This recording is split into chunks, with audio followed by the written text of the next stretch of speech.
Shalom Uvracha, mes chers amis. Nous sommes dans notre rubrique de Kabbalah et Parasha. Nous sommes dans la Parashat Noach. Et là, on a deux questions qui sont très importantes et que les gens ne comprennent pas ce qu'il y a à l'intérieur. Et le Harizal vient et dévoile les secrets extraordinaires de la Torah.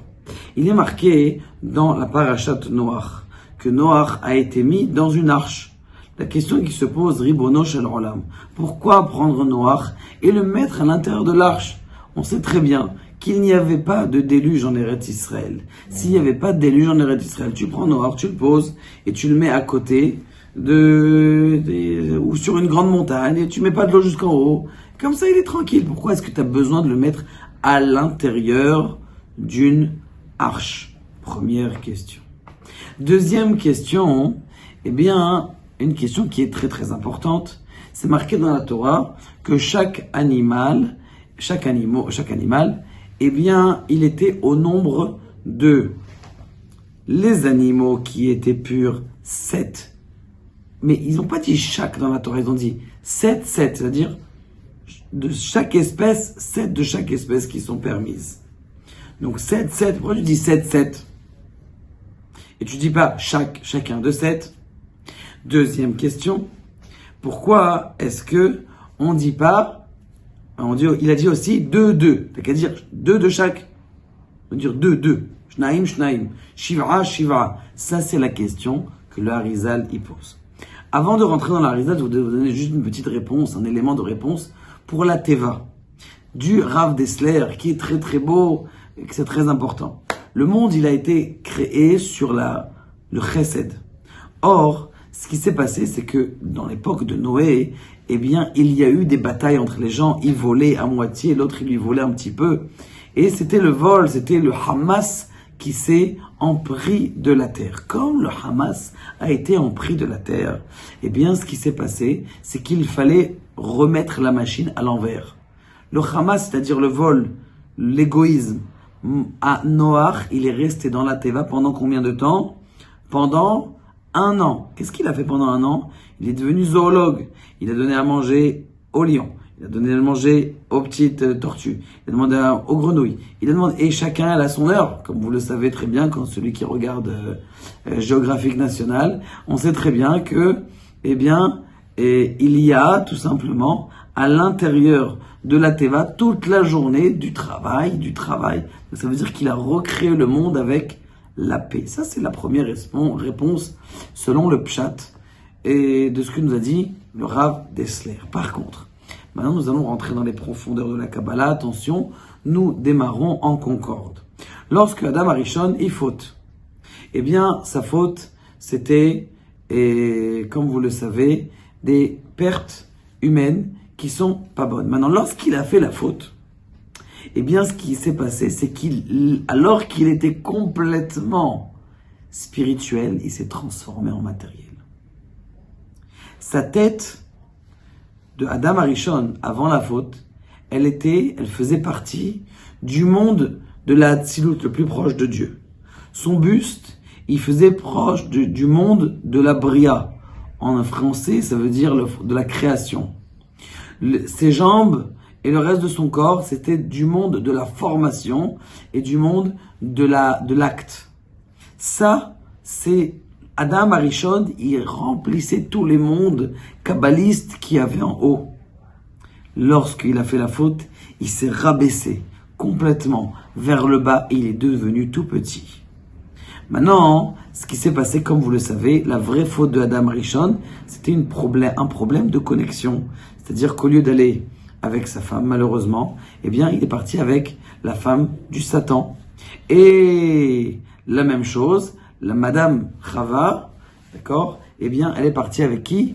Elle est partie avec le Satan. Il y a eu une sorte de mélange qui s'est fait, une sorte de problème conjugal. Donc le problème, c'était la connexion. Maintenant, pourquoi est-ce que le serpent, il a été là-bas et il est parti prendre de l'ampleur sur Adam Arishon? Parce qu'il a vu que Adam et Chava, ils ont eu une relation. Et comme il y a une relation maintenant, où est-ce qu'ils ont eu cette relation? Dans le monde de la Assia, un monde qui est bas. Or, lorsqu'on est un monde d'en bas, la relation, elle dénote de quelque chose qui doit être couvert. Si par exemple, vous savez que tous les jours, nous faisons des connexions, des zivugim elyonim, des connexions célestes. Ouh là là, c'est pas pudique ce qui se passe en haut, non, le contraire. C'est parce qu'on est tombé en haut qu'aujourd'hui, un homme et une femme qui veulent avoir un enfant, ils doivent être pudiques. À l'époque, il n'y avait rien de honteux. C'était normal. Mais justement, parce que le serpent, il a vu ça, il a dit, moi aussi, j'ai cette envie-là. Et donc, ce qui s'est passé, c'est qu'il a fait fauter Chava. Il a fait tomber tout le monde entier sous l'emprise de la vue Aïn. C'est pour ça que la lumière de Adam Arishon, elle s'est transformée, le or en hébreu, s'est transformé en or. Avec le Aïn, il y a un œil maintenant à l'intérieur, parce qu'il en prit la prise de la vue. Et donc c'est pour ça qu'il fallait que Noach, il ne soit pas sous l'emprise du Satan. Il fallait faire comment? Il fallait le cacher. Dans quoi je vais le cacher? Dans quoi je vais le cacher, Ribono Shel Olam? Je vais prendre une teva. Alors venez, on l'explique selon le Baal Shem Tov, extraordinaire. Ce qu'il dit le Baal Shem Tov. Il dit en vérité, le teva, c'est une mot. C'est un mot. On va prendre Noach, on va le mettre à l'intérieur de la prière. Lui, il n'avait pas prié pour sa génération. Comme lui, il n'a pas prié pour sa génération, on va le mettre à l'intérieur de la prière. Il va être caché du Satan. Le Satan, il va pas le trouver parce qu'il est en train de prier ou il est à l'intérieur de la teva. Il va pas avoir la même erreur qu'il a fait Adam Arishon. C'est que l'emprise du Satan extérieur. Il va être caché à l'intérieur de la teva. Et si on rajoute encore le Rav Dessler, eh bien, ce qui va se passer, c'est que il va dévoiler le chesed de Dieu, la bonté de Dieu dans le monde. Nous avons répondu à une question. Nous avons une deuxième question qu'on avait posée. Pourquoi Shiva, deux, dire 7 de chaque, 2 de chaque? Écoutez mes chers amis, essayez de tenir bon un petit peu, c'est très simple. Un verbe en hébreu.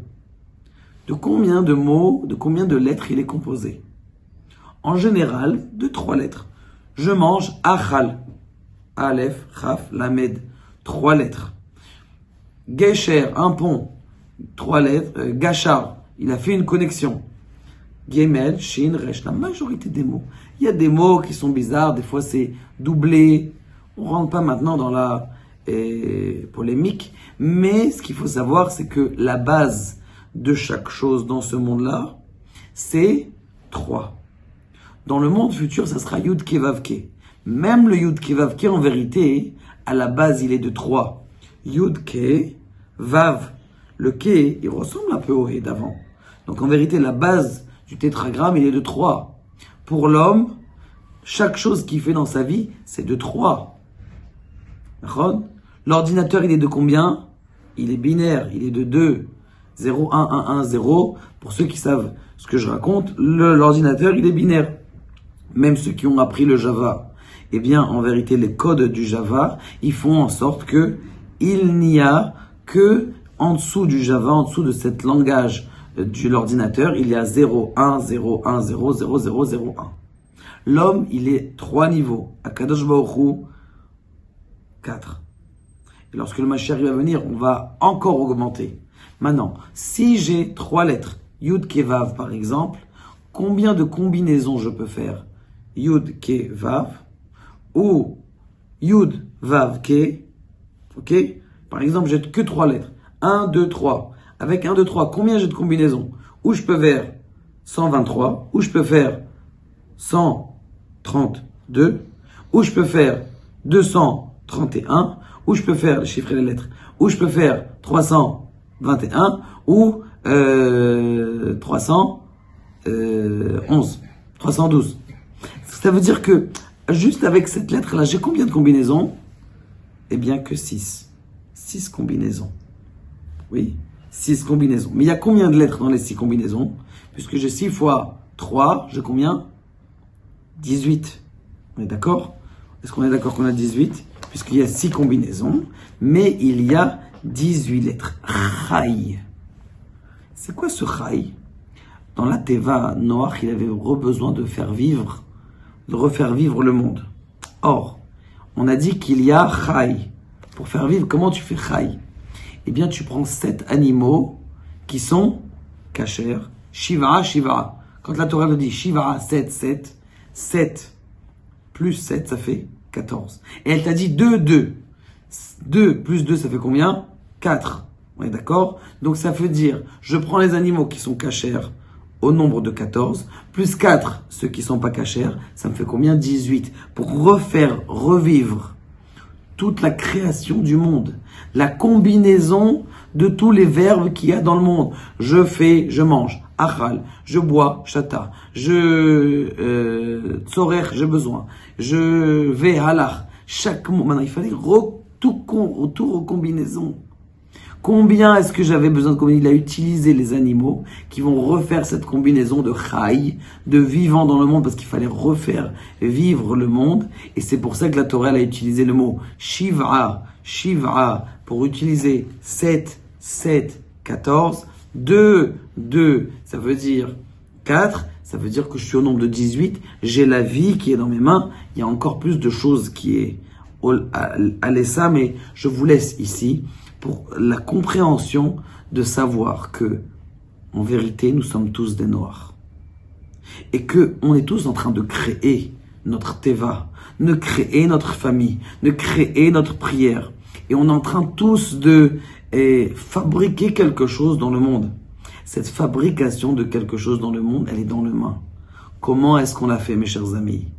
Vous croyez, vous nous dites, ah ouais, mais Noach, lui c'était à l'époque.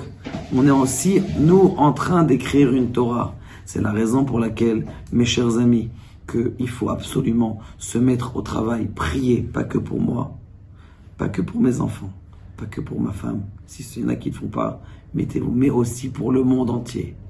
Que Akadosh Baruch Hu fasse en sorte que le monde vienne à la délivrance et qu'on puisse tous sortir de notre teva par le Mashiach. Baruch Adonai, Leolam, Amen.